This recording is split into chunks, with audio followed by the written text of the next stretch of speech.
What's up, everybody? David Yakir here for iHeartRadio's Yak About, a boomer's GPS guide to life.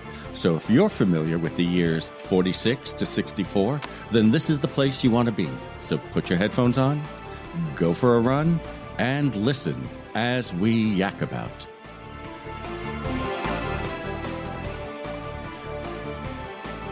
Hey, David Yakir here for Yak About, helping you be better, healthier, and more informed than any generation that came before. We are back home broadcasting today from our home at Planet Vero Studios in the heart of Treasure Coast. And if your dreams are beautiful white sand beaches and blue waters, we got them. So come and visit us.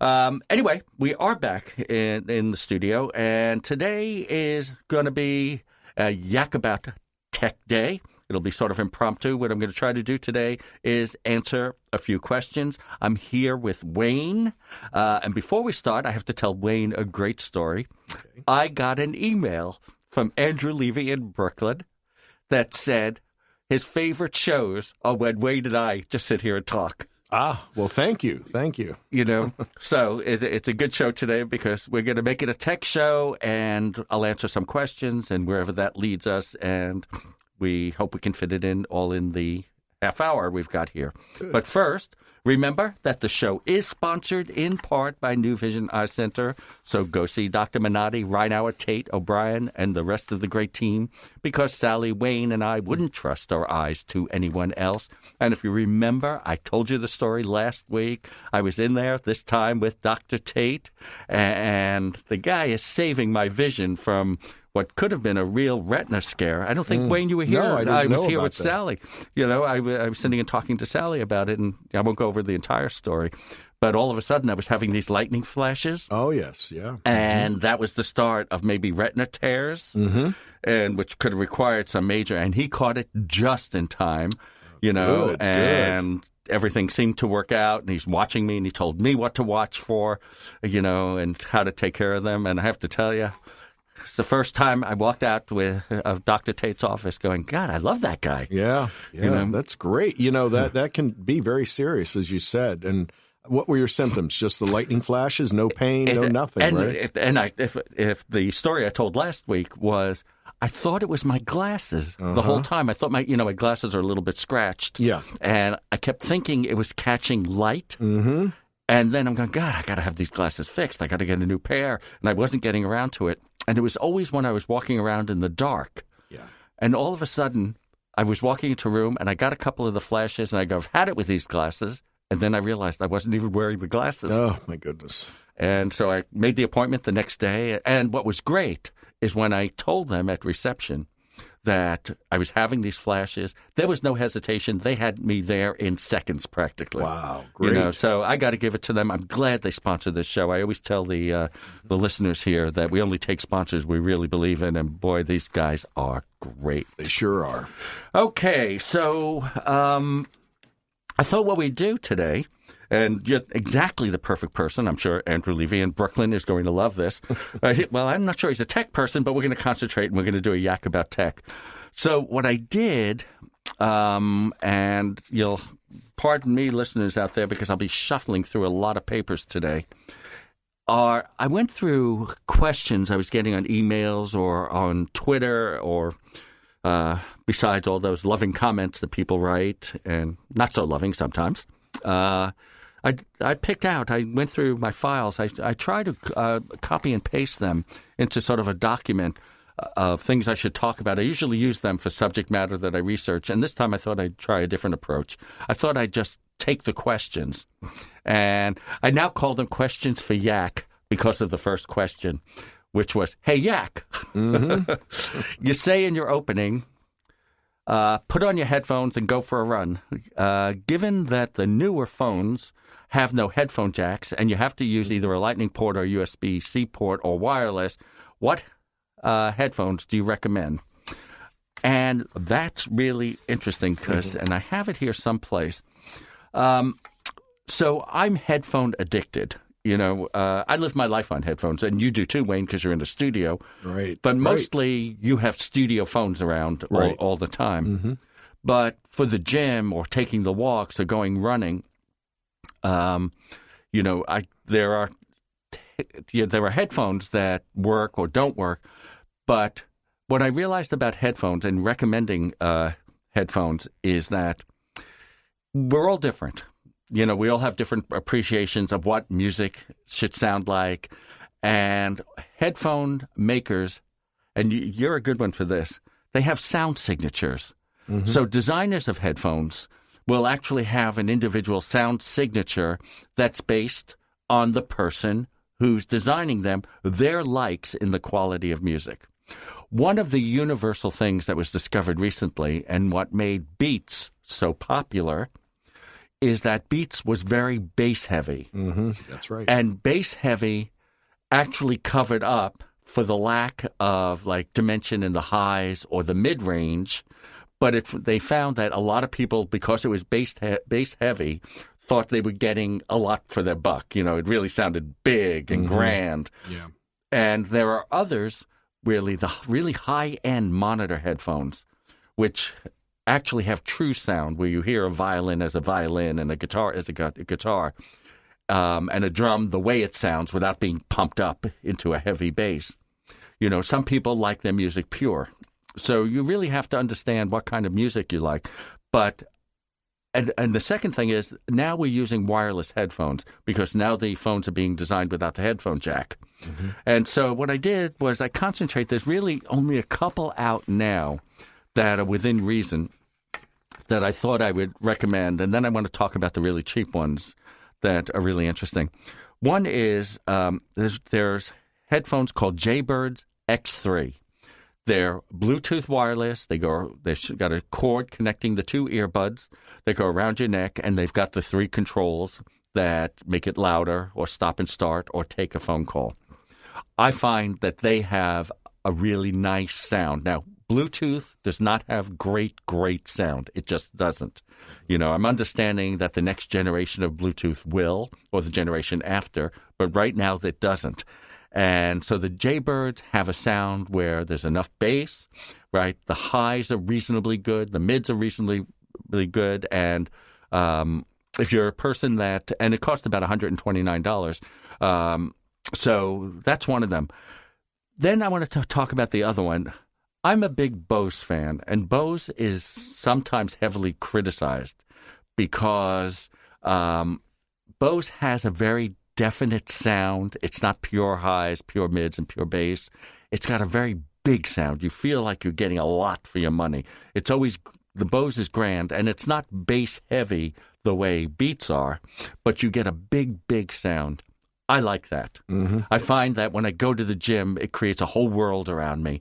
When I'm running, it creates a whole world. So Bose has something called the SoundSport Wireless and the SoundSport Wireless Pulse. They go for about $149 or $199. The only difference is the Pulse, actually, the earpiece has a heartbeat monitor in it. So if you're using it for sports.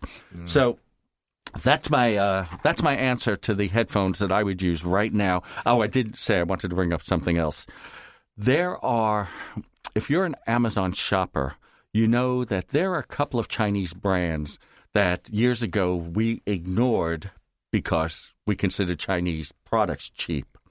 But, since the greatest products we invent here are actually produced in China, like the iPhones and that type of thing, their technology is so sophisticated that these old, cheaper products, and I think one is called Aukey, Aukey, so they'll make no-name headphones, no-names, devices, that type of thing. They're getting great reviews, and the thing is, they're still relatively cheap. So if you find one that's reviewed really well that has your sound signature, right, you may be able to duplicate a Bose sound, which is $149 or $199 for something like $39. So, but then you'd have to read the reviews, and I think I did an article, I think I did a post a couple of weeks ago about how to spot a fake review on Amazon. That's a good one. How do you? Right. I don't have the papers, my papers here anymore. Next time I want to know. Yeah, I think there is one. There's something called, I found a piece of paper where I made a note of one of the less expensive ones. They're called Taotronics, Taotronics, and they're about $30. So you can give a look at them. Okay. And there's another one, again, called Yourbuds, Yurbuds, Inspire 300. Mm-hmm. They're also relatively inexpensive.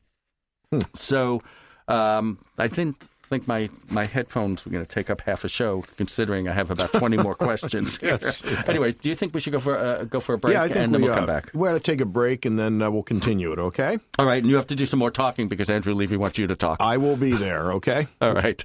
We'll be right back.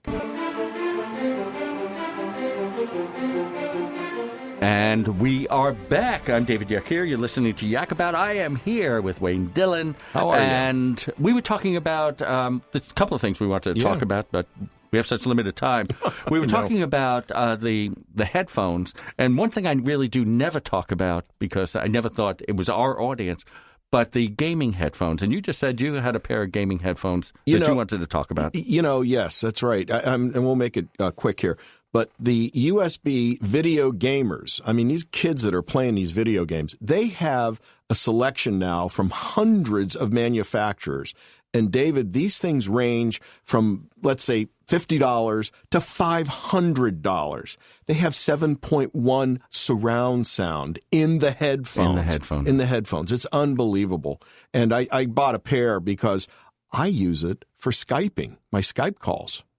That's right. So, I bought one, and I'm looking at this thing, and I'm an engineer, and I'm trying to figure out with the software app how to run a set of USB headphones on my computer. So let me ask you, so you have a built-in microphone. Is the microphone broadcast quality, or is it just that the headset is No, quality? The microphone, and these are extremely directional microphones, because as a video gamer, you're in a room with 10, 12 other people, and you're all screaming and talking to each other, so it's going to be a very directional microphone.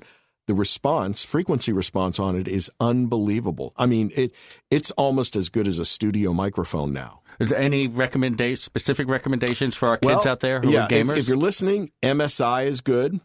And I just got another set like it. Oh, I can't remember the name of it, but they're huge headphones. They all have 40-millimeter diameter drivers in it. They're huge. Which is how they can fit in a 7.1 surround sound. Extreme good bass quality, all that. Anyway, I bring that up only because it blew me away. I'm a studio guy with Sony headphones, Audio-Technica, the high-end stuff.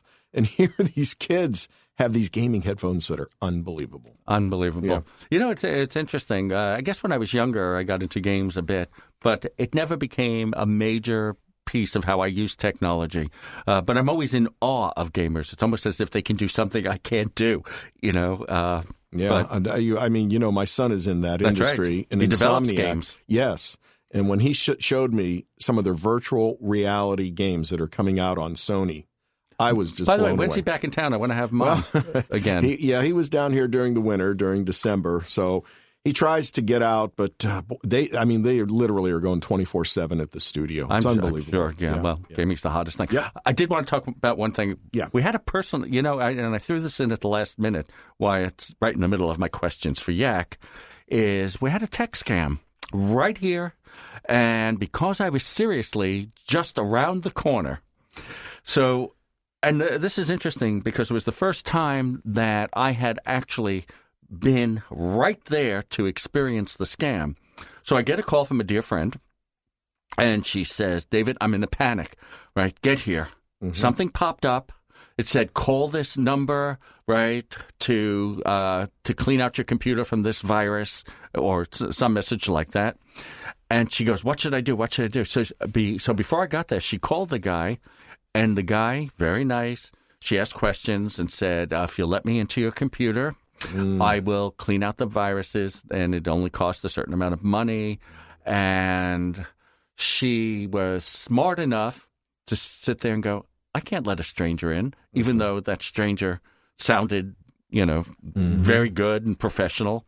And I got to the house, so she hung up, right? And as I got to the house, they called her number back, even though they had gotten it from the ID. And she gave me the phone, and I started talking to the guy, and he said, well, we're hired by Microsoft to service the computers if they get infected by viruses. I said, well, this isn't a Windows computer. It's actually a Mac. And he goes, well, we're also hired by Apple to service computers. I said, and how do you service them? And he says, what we do is for a flat fee, you give us a credit card, and for a flat fee, we go into your computer, right, and we will disinfect the virus. And I said, well, what's the difference if I just get virus software? And go through that. And he says, well, this is the kind of virus that only we're capable of taking care of, and your computer will be bricked if you shut it down. I said, okay. I said, I'm with you. Thanks a lot. And I said, let me call you back. He goes, wait a second. How do you want to proceed? I said, I'll call you back. So I look at the computer, and the first thing, the idea of not shutting it down is ridiculous. Right. I mean, you shut it down. Nothing's going to happen if you shut it down or turn it on. And but I looked at it, and it really wasn't anything dangerous. What they had done is she had downloaded something. She was downloading recipes from a site, that I didn't really recognize, and it popped up soon as the recipe had fully downloaded, which means somebody had attached the file to that recipe. Right. As it turns out, it was fairly minor. What it was just a cookie that I found in the browser history. And what it did was open up a pop-up that said, call this number.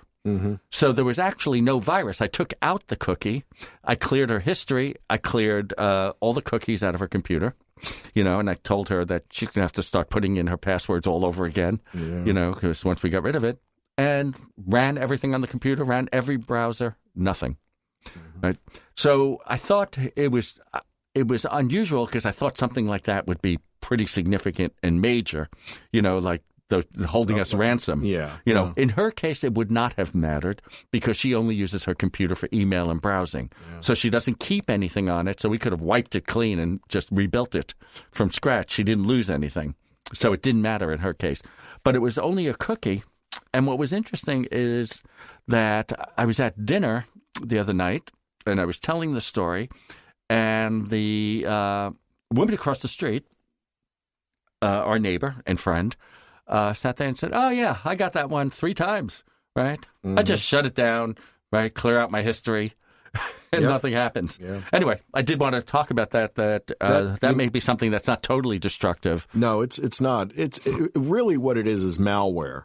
And malware is becoming more significant today on computers than viruses. Right. And it's just annoying. But That's right. as you know, there are plenty of programs out there that can clean it out and sort of keep you clean. But it's more annoying than anything else. That's right. Yep. That's right. No, but I can tell it's easily very scary for people who aren't adept. And that's the fear. So that's why these guys can get away with it. They go, oh, let me into your computer. I'll erase it. It's $500. Did he say what he wanted to put on your computer to control it? He asked, what is it they ask for? Wait. There's an ID. Remote control on computers is so simple nowadays. That's right. And there's TeamViewer, there's LogMeIn, but those are all legitimate companies. That's right. There is a way. On the Mac, there's a remote program that takes control of the Mac. But I didn't actually ask him how he intended to take control of the computer. That's the best thing is don't let him take any control. So anyway, that was an interesting tech experience. All right, so I know we're going to have like about 4 minutes. Yep. Oh, I got a question here that I got a lot of questions here. I brought like 20 pages of them. We only have 24 minutes. Okay, let's do this. So people might. I got a question. Can you tell us your thoughts on Chromebooks? Right. So I put Chromebooks in the category of most people who only need a tablet or a light computer, and I want to talk about Chromebooks because it's something that when you're a tech-oriented person, you had a tendency to ignore because they weren't considered to be powerful enough. They had minimal processors, minimal screens, and all that. But recently, Google, who makes the operating system, started upping the ante here. And for the first time, I thought it was a perfect computer for a lot of very senior people.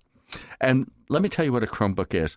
It's a browser-based operating system, which means when it started, there's no operating system where you run your browser like Internet Explorer or Chrome or Firefox.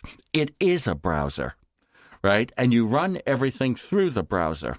So you run all your Google applications, all your email through the browser. So it never needed power because it didn't have to power an entire operating system. It just needed enough power to let you browse. And when you browse and you're working in a browser, you're actually using the computer system up in the cloud or wherever it is that's putting out all the horsepower necessary. So if you're doing any applications like Microsoft Office in the cloud, that type of thing, all the heavy computing is done off this computer. And for a long time, I was sitting there going, okay, I don't know who I'd recommend this to because I think with apps on a tablet, you can do so much more. So I've always been recommending tablets for a lot of people, and if you need a keyboard, get a keyboard. But this is the first time that I'm recommending a Chromebook because the newer Chromebooks this year, and for you people that are out on Android operating systems, you'll appreciate this. The Chromebook this year is now designed to allow you to go to the Google Play Store and actually download the Android apps. And they're also touchscreens, right? So all of a sudden, there is a third contender here. Yeah. You've got Windows, which is heavy resources. You've got the basic Mac operating system, heavily resources. You got your tablets, which I highly recommend. I know they're not doing as well as they should be. I'm a big tablet fan for a lot of people. I think it's on the go, covers 90% of your life for most people. But I would sit there and say, look into Chromebooks.